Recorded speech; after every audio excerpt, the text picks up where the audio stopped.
Já. Boa noite, pessoal! Hoje a gente vai falar sobre a nossa última aula, expositiva do nosso primeiro período, de História da América 1, Enfim, chegamos ao final do nosso curso e, ironicamente, nesse final de curso a gente vai introduzir um novo assunto, já é um gancho aí para a próxima disciplina, que é História dos Estados Unidos. Eu vou tecer aqui as principais ideias que foram discutidas na nossa última aula. Bem, primeiramente, falar sobre as fontes que foram usadas. Eu fiz a minha edição, sobretudo, com base em duas referências. Um livro chamado História dos Estados Unidos, que é uma coleção com vários autores. O mais famoso deles, o Leandro Carnal, aquele carinha lá das conversas de boteco, das filosofias, que também é um historiador muito renomado, E antes da fama dele, ele dava aula na Unicamp, e a área de especialização dele é História dos Estados Unidos, sobretudo no período elisabetano. Beleza. Outro livro que a gente vai usar é esse aqui, Uma reavaliação da história dos Estados Unidos, que tem como principal autor Charles Seiler, e tem outros, Henry May e Neil Macmillan. Esse livro aqui, ele é mais difícil de achar em PDF, mas eu tenho aqui a versão física, que sempre que possível eu vou falar um pouco sobre elas com vocês. Bom, vamos hoje falar sobre o início da colonização americana, a inglesa, Basicamente, é importante frisar que ela tem um delay de mais de 100 anos em relação à colonização hispânica, Relembrando coisas que a gente já viu no começo do semestre, houve uma bula papal que foi decretada no final do século XV, que dividiu o mundo entre Espanha e Portugal.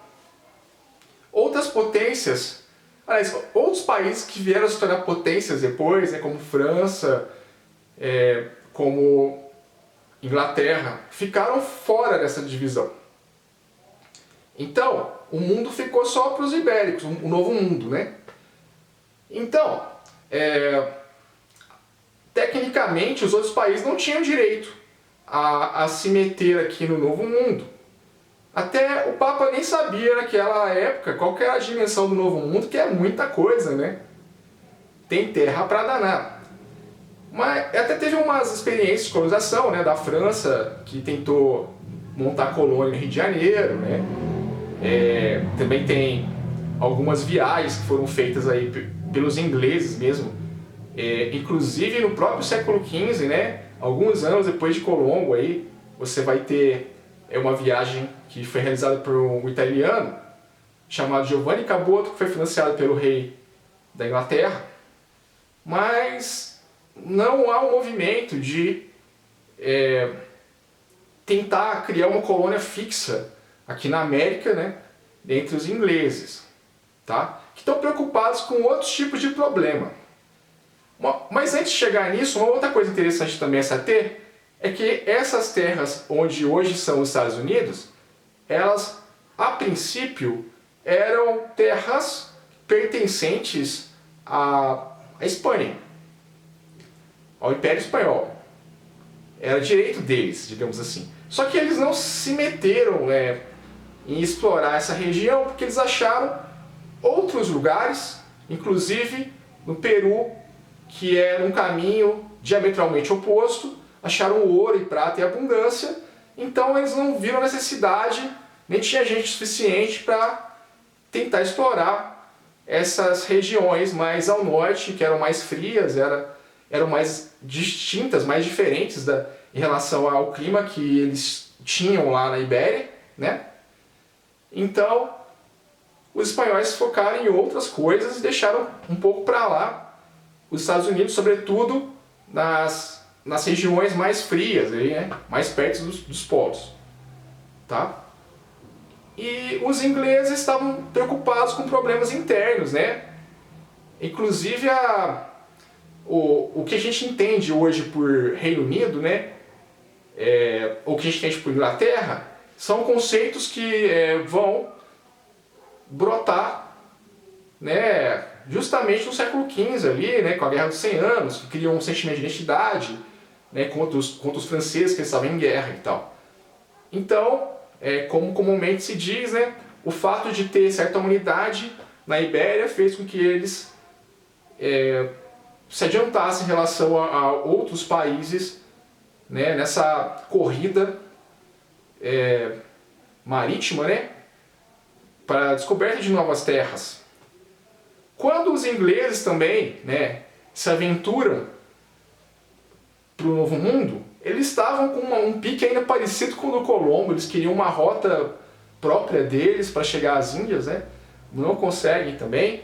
Só depois do Giovanni Caboto que eles têm a noção, né, de que aquilo é um novo continente e que as Índias estão longe pra caramba.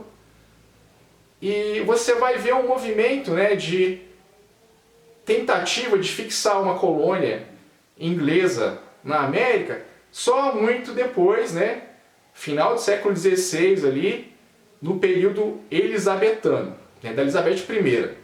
Veja bem, eu estou falando da Elizabeth I, não é a atual, que embora ela seja uma reptiliana e ela tenha trocentos anos, ela não vivia essa época.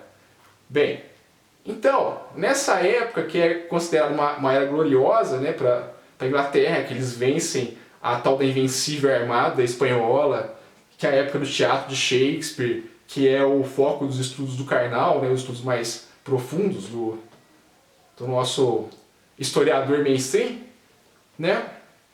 Nessa época que ela autoriza um tal de Walter Raleigh a fazer a primeira tentativa de colonização no Novo Mundo, tá? Antes disso, havia um movimento, né? A única relação que tinha entre ingleses e o Novo Mundo é que tinham os tais corsários, que eram navegadores que pilhavam navios autorizados pela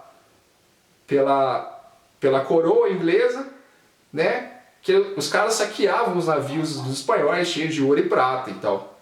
Então achavam que era mais interessante, né, ao invés de fixar uma colônia lá, só roubar o que os caras produziam e tentar levar para a Europa. Né, até é engenhoso isso, embora não pareça muito ético. Bem, aí o tal do Raleigh, ele vem para cá, para a América, né? Mais ao norte do que a gente hoje conhece como Estados Unidos, perto ali da fronteira com o Canadá, e ele funda na Virgínia, na Baía de Chesapeake, numa ilha, funda uma colônia num lugar que eles chamam de Roanoke, que provavelmente é um nome indígena. Bom, aí eram poucas pessoas, eram empreitadas muito mais modestas do que algumas empreitadas realizadas anteriormente pelos espanhóis, até porque eles não tinham certeza do sucesso, até porque tudo era muito incerto. Os espanhóis sabiam que tinham coisas de valia aqui, né? Logo de pronto eles descobriram coisas de valor. E então tem essa empreitada modesta em que umas 100 pessoas foram para Roanoke e tentaram lá plantar o que era necessário para sobreviver, escolheram uma ilha para ficar protegidos dos nativos, né? Mas passaram fome, não deu muito certo assim. E tiveram a sorte que um corsário famoso, que é o Sir Francis Drake, ele passa pela ilha e ele resgata os camaradas nessa primeira viagem. Só que o Raleigh, ele arma uma segunda viagem logo em seguida e ele traz mais gente para cá. Nessa segunda viagem, né, que eles voltam para Roanoke, lá dá uma zebra. Quando, depois de 3 anos, porque estava rolando lá a guerra com a Espanha e provocou um atraso dessas expedições, quando vem aí um terceiro grupo para Roanoke, não acharam nada lá. Acharam só uma plaquinha escrito Croatoan. E, cara, não tinha mais ninguém, não acharam o osso, não acharam nada, até hoje é um mistério. Né? Ninguém sabe o que aconteceu com eles. Só tem alguns rumores, né? Dizem que acharam certa vez os índios barbados, e índios não são barbados, não tem barba, então supõe que alguns deles, pelo menos, acabaram se relacionando com os índios e se diluindo, né, nessa história. Mas enfim, deu errado essa empreitada, né? A rainha Elizabeth morre, né? E essa morreu. E aí ela não deixa descendentes, tanto que a região chama Virgínia, porque ela chama de rainha virgem. Ela fazia isso com medo de dar alguma zebra para a coroa inglesa, né? Que o marido dela provocasse alguma instabilidade política e tal. E ela não deixa herdeiros. E quem assume é o rei da Escócia, unificando Escócia e Inglaterra, né? Que é o rei James I, que funda uma nova dinastia, que é a dinastia dos Stuart. O James, ele sim vai investir em umas empreitadas coloniais, ele vai autorizar a fundação de umas companhias, tal qual havia também na Holanda, né? Que era uma iniciativa privada. Ele autoriza 2 companhias a fundarem colônias onde ficava a antiga Virgínia, né? E essas colônias são chamadas de Londres e Plymouth. A primeira empreitada desses camaradas se deu em 1607, né? Eles fundam uma vila que eles batizam de Jamestown, em homenagem ao rei James, né? Obviamente, que fica perto ali de um rio, né? Tem água em abundância, lugar plano, enfim, escolhem um lugar ideal para se estabelecerem, e lá perto tem uma tribo indígena, que são os tais Powhatans. E ali